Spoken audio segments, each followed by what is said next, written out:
di ujung dari konsep tegangan. Subjudulnya namanya generalize.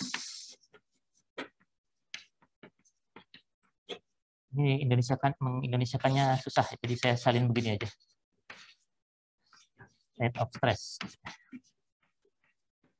Kondisi umum mungkin ya.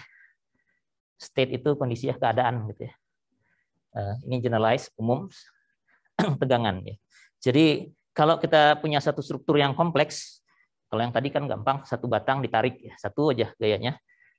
Kurang kompleks. Kalau kita punya satu struktur yang kompleks, terus saya ambil sebagian kecil saja. Sambungannya masih banyak ke kiri dan ke kanan, mungkin ke atas dan ke bawah. Maka di satu titik di struktur itu, titik saja, itu akan bisa saja ada tegangan dalam segala arah. Ada normalnya, ada gesernya. Nah, kita mau mengkuantifikasi tegangan-tegangan ini nanti selama satu semester. Di depan kita tetapkan dulu nama-namanya. Kalau titik ini saya sebutnya titik A biasanya ya. Itu kalau titik A ini saya perbesar, saya ambil, saya keluarkan terus perbesar. Gitu. Ini titik A. Gitu. Dan mengeluarkannya cuma bidang ini ya, 2 dimensi. Kita sebutnya tegangan yang terjadinya tegangan bidang ya. Plane stress. Nah, di titik A ini akibat semua beban yang bekerja padanya bisa terjadi tegangan normal di permukaan ini karena permukaannya kita buat persegi begini. Ini titik padahal ya. Satu titik aja gitu. Di depan sini mestinya bisa normal, di depan sini bisa terjadi normal. Di atas ini boleh normal. Ini juga normal. Jadi ini semua sigma, sigma, sigma, sigma. Apalagi yang bisa terjadi di sini? Geser. Di mana gesernya? Di permukaan ini semua. Jadi di sini bisa ada geser, di sini bisa ada geser, di sini bisa ada geser, di sini bisa ada geser begitu. Jadi ini tau, ini tau, ini tau, ini juga tau. Yang ini. Jadi kalau satu titik itu kita keluarkan jadi satu bidang begini, kita dalam mikroskop gitu ya sampai sebesar ini, maka akan ada tegangan-tegangan ini secara umum. Apakah ada semua? Belum tentu sih, gitu ya. Tergantung beban-bebannya. Gitu. Tapi ini yang mungkin terjadi, nggak bisa lebih banyak lagi, gitu, kalau di bidang. Nah, untuk nama-namanya kita gunakan arah koordinat biasa. Kalau sigmanya ke sana, sigmanya namanya sigma. Kalau pakai koordinat x, ya. Horizontal x kan ya. Kalau ini x, mestinya ini x juga, ya. Nanti kan seimbang toh, ya. Gitu. Terus kalau ini x yang ini, kalau ini x yang ini mestinya sigma y, ini sigma y juga, agar seimbang. Tidak ada perubahan, tidak ada tambah delta sigma di sini karena ini titik ya. Tempat ini relatif di tempat yang sama ini. Oke, nah taunya sekarang. Gimana cara memberi nama tau ini? Kalau ada yang sudah baca buku atau nonton rekaman yang lalu. Tau ini indeks pertamanya adalah permukaannya. Permukaannya menghadap kemana? Jadi kalau yang ini permukaannya permukaan yang sama menghadap ke X. Jadi huruf pertamanya harus X. Huruf pertamanya. Berarti harus ada huruf kedua ya. Huruf keduanya adalah arahnya dia sendiri. Ini Y.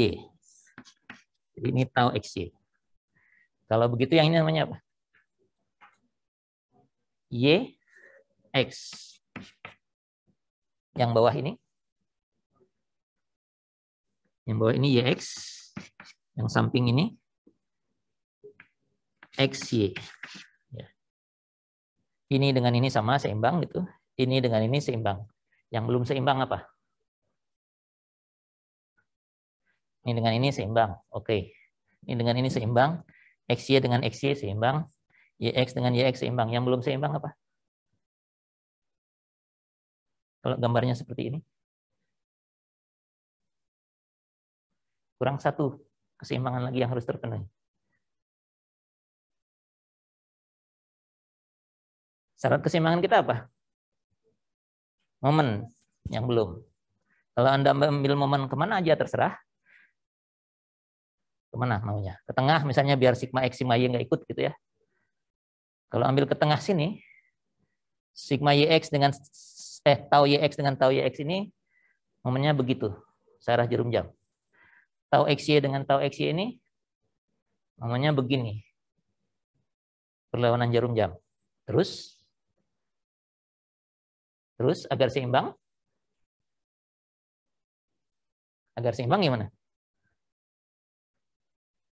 Gimana? Seimbang tuh bagaimana sih? Harus sama dengan 0. Artinya tau XY dengan tau YX gimana? Yang satu menyebabkan ini muter searah jarum jam, yang satu menyebabkan muter berlawanan dan pasangannya ya. Berlawanan putaran jarum jam. Mereka harus 0 totalnya.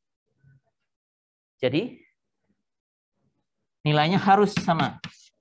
Nggak mungkin nggak sama ya. Jadi walaupun tanda tegangannya banyak, ini ada berapa nih? 8. Kuantitasnya sebenarnya cuma 3. Sigma X 1, sigma Y 1. Mereka boleh berapa aja karena sudah seimbang dengan pasangannya. Terus tau XY 1. Tau YX sama nilainya. Jadi kalau Anda tulisnya angka, ini mah sama semua. Bukan sama semua. Paling cuma 3 nilai gitu ya. Misalnya ke sini 4 megapascal, ke sini 4, ke sini 3 atau minus lah ya. Ke sini minus 2 gitu ya. Ini minus 2. Nah, yang ini nilainya sama semua. Yang geser ini. Berapapun nilainya lah, 3 gitu ya misalnya. Ya, boleh aja. Nah, arah yang saya gambarkan ini adalah arah positifnya ya. Jadi kalau tegangan normal kita sudah hafal lah ya. Arah positif itu selalu ke luar ya. Jadi ini panahnya keluar semua. Nah, arah geser yang positif itu seperti ini. Kalau permukaannya menghadap ke X positif, gayanya juga harus ke Y positifnya. Kalau permukaannya menghadap ke X negatif, gayanya, tegangannya juga harus, tegangan bukan gaya, harus ke negatifnya Y. Agar arahnya arah positif. Gitu ya. Sebenarnya satu aja Anda pasang, yang lain harusnya bisa. Kalau ini ke atas, yang ini pasti harus ke bawah.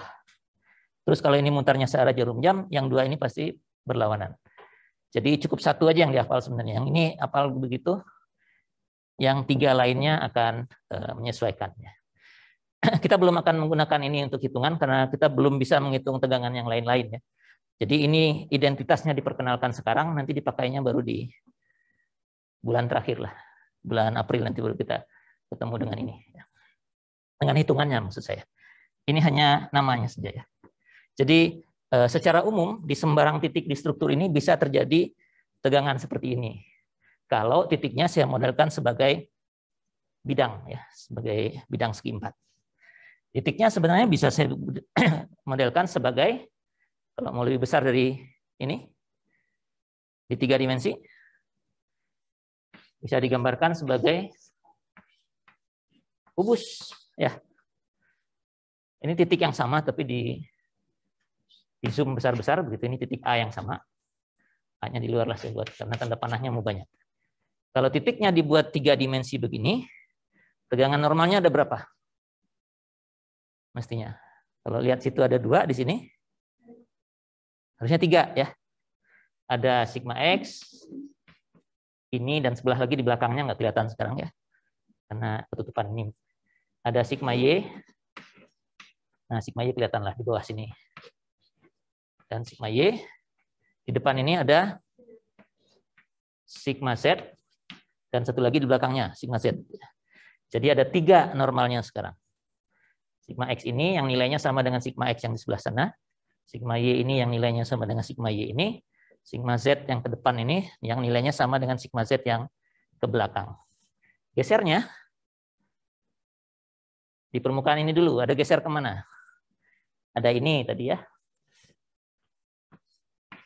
Ini tau. Waduh, nggak muat, kekecilan ya. Seperbesar deh gambarnya.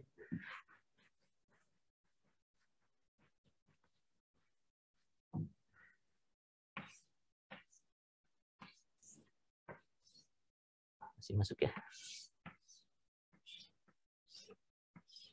gitu ya.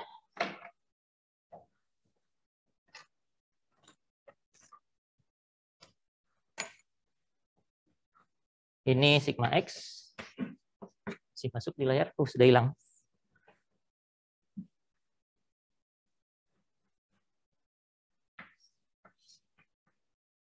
Ini sigma X. Ya, kelihatan sedikit lah. Gitu. Tadi sigma Y dan Z di depannya. Lalu di permukaan ini, permukaan yang menghadap ke sumbu X ada tau menghadapnya ke X, arah sumbunya sendiri Y. Selain ini harusnya ada geser yang mana lagi? Di bidang ini. Ada satu lagi gesernya mestinya. X, Z. Ya. Jadi permukaannya menghadap ke X, tanda panahnya harus ke Z positif, ke sini. Anda menentukan X, Y, Z positif gimana caranya? Gimana cara menentukan sumbu X, Y, Z positif? Ini mumpung ini sebelum jauh.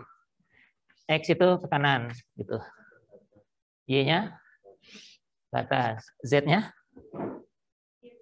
keluar. Gini ya. Kalau di satu sistem lain ada X ke sini,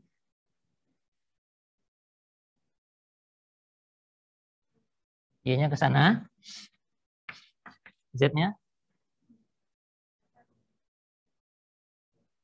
tetap aja keluar kan ya. Gitu kan? Tetap keluar. Jadi rule-nya gimana sebenarnya? Dari X 90 derajat arahnya bukan keluar. X ke Y mestinya satu bidang. Dari X ke Y itu arahnya 90 derajat berlawanan putaran jarum jam, sama-sama X positif ke Y positif ya. Di bidang manapun gitu. Kalau Anda mulai bikin X-nya, Y-nya mesti 90 derajat berlawanan putaran jarum jam. Y ke Z di bidang YZ juga 90 derajat berlawanan putaran jarum jam ya. YZ itu kan bidang horizontal gini ya. Nah, itu mestinya 90 derajat. Ini 90 derajat berlawanan enggak ke sini? Iya, kalau lihatnya dari bawah ya. Kan lihatnya harus dari X ini ya. Jangan lihatnya dari belakang, nanti kebalik ya. Gitu. Z ke X juga begitu. Di bidang XZ, Z ke X-nya harus berlawanan putaran jarum jam 90 derajat ya. Itu akan mengikuti aturan tangan kanan Anda itu. Atau aturan ini ya. Yang gini. Oke, jadi kalau ini X, Y, Z-nya begini ya. Oke, kalau di X di permukaan yang menghadap ke X ada 3, di yang lain-lain juga ada 3 mesti ya. Selain normal ini ada 2 geser ya. Y-nya gini, ini adalah tau YX, kemudian yang ke depan ini tau YZ. Di permukaan ini ada tau ZX, dan ini ke atas ada tau ZY, gitu ya. Jadi dalam ruang 3 dimensi ada berapa banyak ini? Di setiap permukaan ada 3 kali 6 permukaan ya, 18. Nah, tapi beberapa di antaranya karena keseimbangan, sigma X mestinya sama dengan sigma X yang di sana. Kuantitas yang kita perlukan hanya sigma X. Sigma Y dengan sigma Y juga sama. Satu lagi, sigma Z dengan sigma Z sebelah sana juga sama.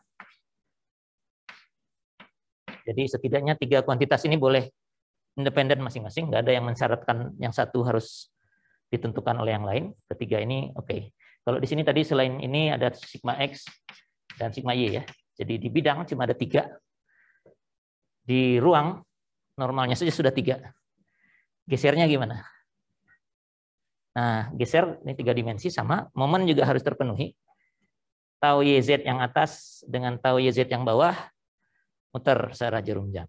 Yang mengimbangi yang mana? Kalau YZ itu mana sih? Oh, YZ itu sini, saya salah muternya. YZ itu ke depan gitu ya. Yang mengimbangi